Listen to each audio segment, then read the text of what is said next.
If keeping up with all your bills every month is stressing you out, this genius budget hack will make managing your money so much easier. And no, I'm not about to tell you to download another app or create a complicated spreadsheet. I'm talking about changing the dates your bills are actually due. Let me show you what I mean. This is an example of what many people's bill calendars look like.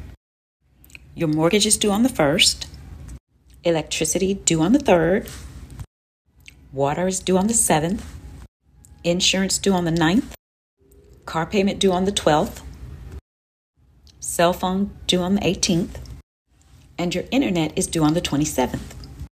And that's just a few of them. This doesn't even include all your other bills that may be due on completely different days. The problem is, it's all just so random. So all month long, you're trying to remember what's coming in up next or wondering if you missed something. Then suddenly you're saying, wait, wasn't that bill due yesterday? And that can leave you panicking and scrambling to move money around, hoping that you'll have enough to cover everything. Believe me, I've been there. And you know what? That doesn't mean you're irresponsible or bad with money. You can be a smart, capable woman and still lose track when you have 10 or 15 random due dates to try to keep up with. It simply may mean that your current system is making your life harder than it needs to be. So instead of having bills scattered throughout the entire month, try this. Choose a day and time in the next week to call some or all of the companies you owe and ask if they would move your due date closer to the end of the month. I prefer to have as many bills as possible due after the 25th of the month. And most of the companies I contacted had no problem changing my due dates.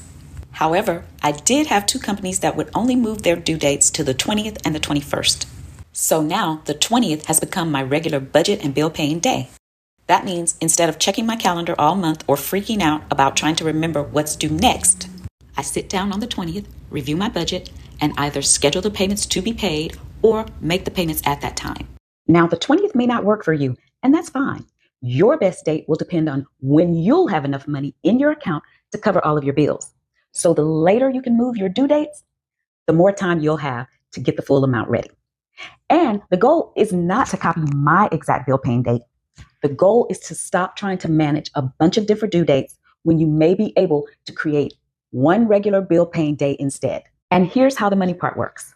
Let's say all of your regular monthly bills total $2,700. You're not waiting until your bill paying day and then suddenly coming up with $2,700. No, as your income comes in throughout the month, you leave the money you need for your bills in your checking or bill paying account. Then your goal is to have the full $2,700 ready by whichever date becomes your regular bill paying day. And for the bills that change from month to month, like electricity or water, look at the highest amount you typically pay around that time of year. Then round up in a little bit instead of rounding down. So that way you have some breathing room and you don't come up short. Now, when your bill paying day does come, you already know which bills you're paying, how much money you need, and that the money is already there waiting. Just look at the difference between these 2 calendars. You still have the same amount of bills. You still need the same amount of income, but the second calendar gives you fewer dates to keep track of and a clear bill paying window. That can make managing your money feel so much less stressful, especially when you're already balancing work, family, appointments, errands, and everything else you have going on in your life. And honestly, once I started doing this, it was a game changer for me because a good money system should make your life easier. Now, before you start changing your due dates, there are a few things you need to know. First, not every company will allow you to move your dates to the 25th or later. But if they can't give you that date that you want, then ask them for the latest date they have available. And even if you can only move some of your bills, it's still a win because having fewer due dates spread out across the month means fewer dates that you'll have to keep track of. Second, don't assume that the change will start immediately. It may take 1 or 2 billing cycles for the change to take effect. So keep paying your bills by the due dates shown on your current bill until the company confirms that the new date is active.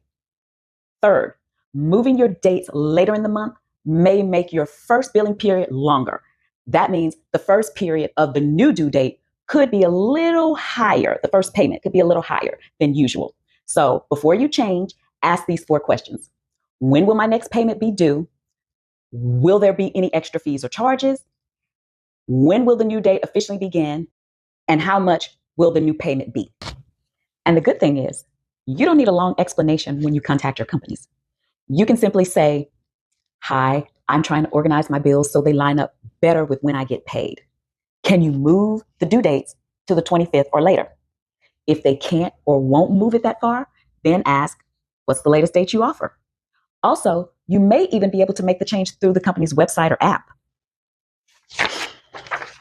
Once the changes are confirmed, you should update your bill calendar. And if you have one or two bills that cannot be moved, leave them where they are. Add them to your calendar and just be prepared to pay them by their regular due dates like you normally would. So here's the recap of where to start. Put every bill on one calendar. Look at when your income comes in, payday, and add up the total amount you need in order to cover your monthly bills. Then contact your company and ask them to move your due date to the 25th or later. If that isn't available, ask them what's the latest due date they offer. Once you know the earliest due date of your new payment schedule, you will make that your regular bill paying day. But make sure it's a day that you can have the full amount of money available and ready in your account to pay all of your bills. Now, I created this calendar. If you want it, you can, I'll leave the link in the description box below this video. Also, make sure you subscribe to my channel for more realistic money tips that help you get ahead of your bills, pay down debt, build up your savings, and feel more confident and in control of your money and your life.